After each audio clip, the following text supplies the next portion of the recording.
A fella, a quick fella, might have a weapon under there. I'd have to pin his head to the panel. Welcome to the Go Use Australia podcast. It's the podcast for Australian shooters who just want the political interference taken out of shooting. And welcome to another episode of Gun News Australia, brought to you by Politics Reloaded and Gun Traders Australia.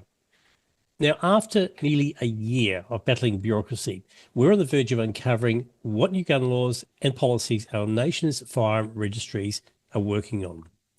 Now, these meetings occur under the auspices of what they call National Cabinet. Now, National Cabinet is led by the Prime Minister in conjunction with the various state premiers and chief ministers.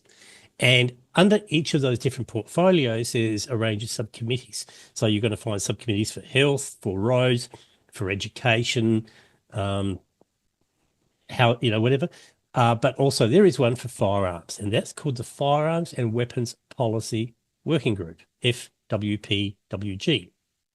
Now, the Firearms Policy Working Group, which I'll call it, includes representatives from the nation's firearm registries and policy advisors, as well as the Australian Criminal Intelligence Commission, the Australian Federal Police, the Australian Institute of Criminology, the Department of Home Affairs, and the Defence Export Control Office.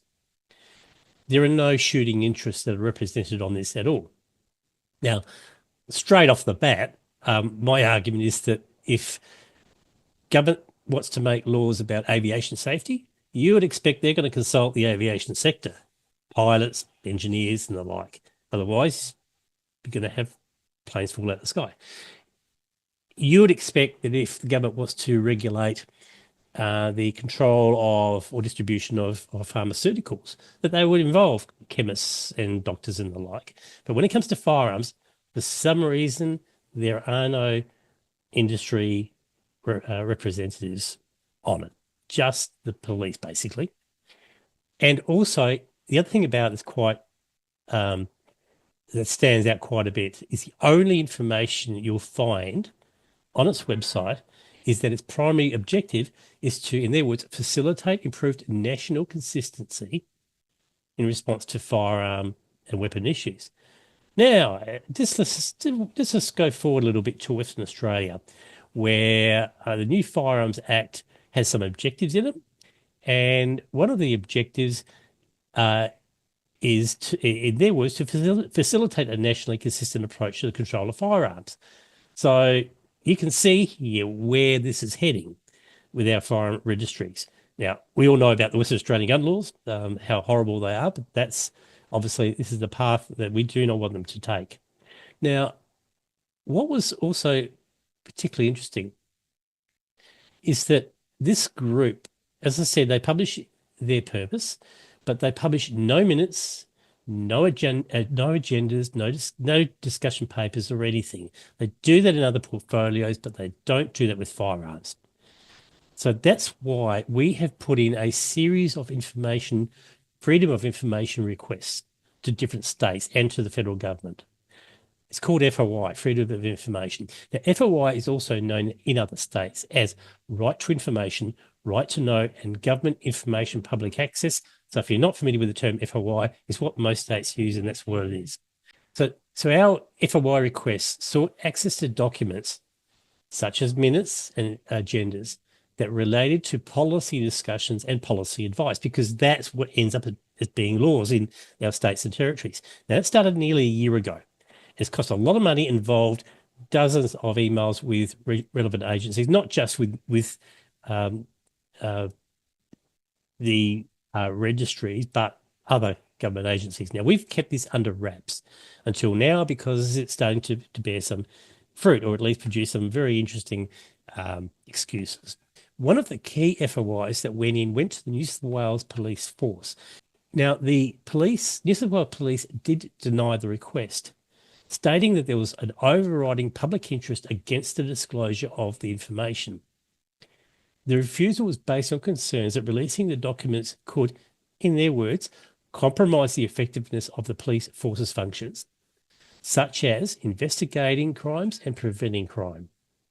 They also argued they had to avoid releasing the documents to, in their words, stay one step ahead of the criminals. However, we never asked for that information. We did not ask for any information relating to investigations or criminals or tactics to stay ahead of criminals. What we asked for were documents that related to policy discussions. Not once did we seek operational information.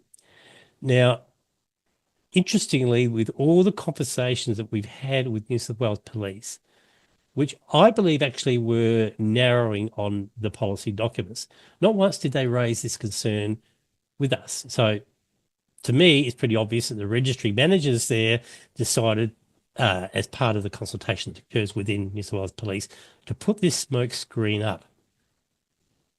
Now, investigations may well provide background to discussions on policy, but our request was clear. It was about policy documents. We spotted this smoke screen a mile away and just went straight to appeal. Now, if that fails, then we'll be off to the New South Wales Civil and Admin Tribunal, which is where the real fight can cost big money, but that's what we'll do. We need to stop bias from driving public policy when it comes to the interest and rights of shooters. And this can be done. You can actually do this by supporting Politics Reloaded at Patreon at patreon.com/Politics Reloaded. Now, in terms of the documents, the actual response we received and the actual appeal that we lodged, I have provided that information, more detailed information than what you're watching here, on to the supporters of Politics Reloaded through Patreon and through those members who are members of Politics Reloaded. So if you want to get that more detail, go to our Patreon channel and sign up now. So we've filed the formal appeal with the Information and Privacy Commissioner with three main arguments. And as I said, the details of the arguments can be seen there. Now, just to digress briefly, I haven't done a inline ad for this yet, but you'll be aware that we've got the mouse pads available. Okay, great little pads which have pistol, rifle and shotgun on it. They're $20 delivered, or $7 delivered if you're a supporter of Politics Reloaded. But we now have the larger versions which measure 230 by 190. These are $25 delivered, or $12 if you're a supporter. So if you need a new mouse pad, then there's a great one to get for you. So if you're interested, just email us at editor@politicsreloaded.com with the size you want, the small or the large one, and your postal address, and we'll take it from there. So look, if the outcome of our appeal goes the way we hope, then we'll be placed to not only uncover what the working group has or has not agreed to, but we need either way to put a stop to policy by stealth. That we're now seeing several states actually come up with their own unique attacks on shooters. Now, examples of that include the recent ban on sales. I think it's been lifted now, but the ban on sales of ammunition to interstate shooters out of Northern Territory. There was the restriction on calibers in Queensland. There's the crazy new application form in Tasmania, which asks if you wear glasses. It asks if you, in fact, it's Western Australia. It now has a similar sort of thing where they're asking you about your mobility and those sort of things. So that's in Tasmania. And then you've got the unexplained reclassification in Victoria, which are based on what they call opportunistic misuse.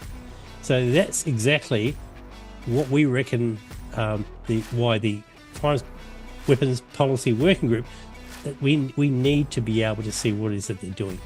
Now, a second appeal in relation to another FOI that's been launched is likely to be made soon, and we're reporting on that hopefully into the new month. So that's why backing Politics Reloaded makes sense.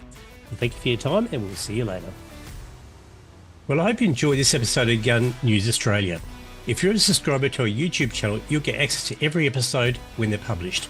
And if you're a supporter through Patreon, you'll get access to early release of the episodes as soon as they're uploaded.